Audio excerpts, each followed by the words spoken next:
Hi, how you doing? I'm Bob Sorensen, and I'm still a senior research analyst at Hyperion. And for the next few minutes, I'm going to walk you through a quick tour of some of the key exascale architectures that we're keeping track of that will roll out within the next few years.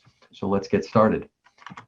We'll start off with the US here because right now there are three systems that are on schedule to roll out in the next few years with a combined budget of about $1.8 billion, which roughly means each new system is costing about $600 million. Now I put Aurora here first because that was a system that is targeted to be the first US exascale system bound for the Argonne National Laboratory. The Intel Prime with a Cray sub. The concern here was recently there was an announcement that that system will ship by about 12 months late. We'll go into that in a little bit, but the bottom line is that the Aurora system will no longer be the first US exascale system. That honor, if you will fall to the Frontier system to be installed in Oak Ridge National Lab, delivery in late 2021 with acceptance in 2022. That'll be a Cray Shasta architecture with AMD EPYC CPUs and Radeon GPUs. And the final system, the El Capitan, bound for Lawrence Livermore National Lab. Again, Cray will be the prime. Delivery in late 2022 with full production targeted for 2023.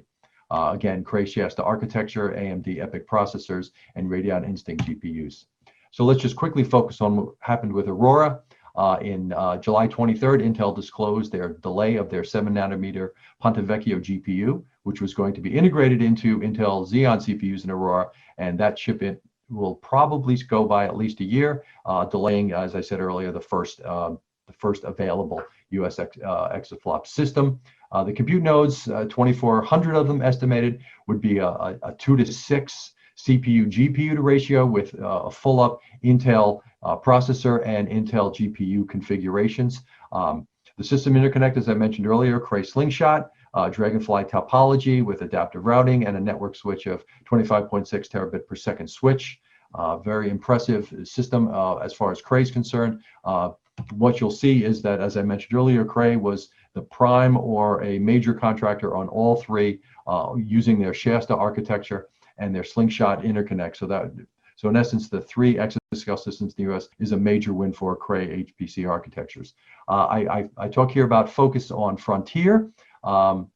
This will be the first US exascale system due to the Aurora delays, targeted for about 1.5 exaflops. I call this a second generation AI system because Oak Ridge has already, through Summit, spent an awful lot of time and effort committing to AI-based applications in an HPC or supercomputer environment. So in some sense, they have world-class capabilities already in looking at GPU-centric AI applications and such. And I only look for even more interesting developments coming out of Oak Ridge once they get hold of their particular system. There's a 1-to-4 ratio between AMD CPUs and AMD GPUs. Again, we see an AMD Infinity Fabric between the CPU and GPU interconnect.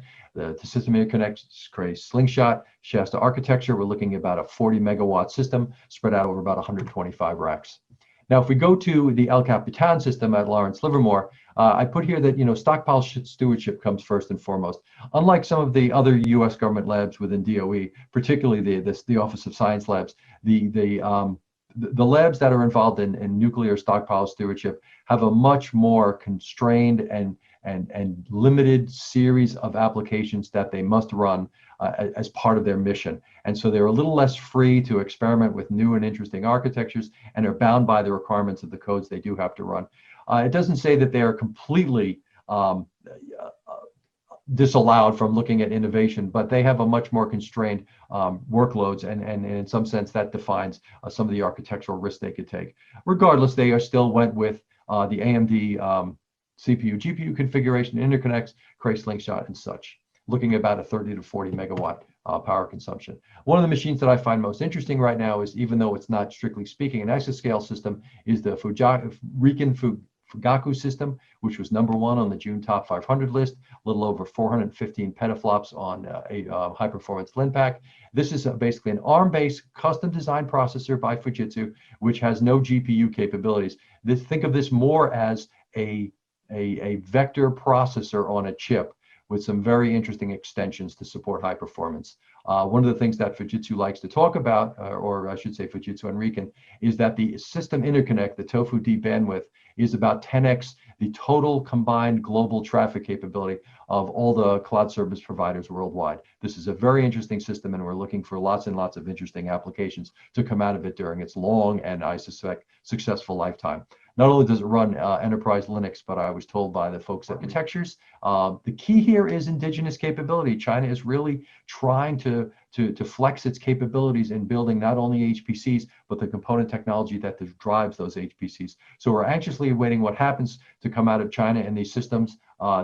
Each of these were announced as prototypes a few years back. We're not sure which one of these three will eventually be selected for full production. One, two, or perhaps all three may actually see the light of day at some point.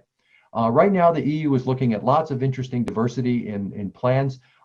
They have started a program of rolling out 150 to 200 petaflop systems, one going in Finland, one Spain, and one Italy. Total investment is about 650 million euros. Half of that comes from the EU, and half of it comes from this EU joint undertaking for HPC consortium from the 32 participating member nations. They've also going to install a number of medium-range systems, and this is all going to start happening within the fourth quarter of this year. Their exascale plans going forward, they want to basically have 3 exascale systems in the 2022-2023 timeframe. At least one is supposed to use European technology. Some of them the others will probably be bought from US commercial vendors, but there will also be, beyond EU, what we see additional procurements in single nation selection from, say, Germany. And also there will be 2 exascale systems in 2023 and 2026, and going forward all the way into 2027. UK plans are a bit more muddy right now with their exit from the EU. They will not be able to participate fully in the Euro HPC projects, but we do know that they are making some plans to develop a system that they could use for themselves. Cost estimate to be between 700 million and 1.2 billion pounds, but the key there is to stand by for some more details as they do roll out. Well, I want to thank everyone for listening to this particular talk, and I hope it was useful. And if you have any additional questions, please feel free to contact us. Otherwise, have a good day, a rest of the day, and a successful SC20 participation. Thank you.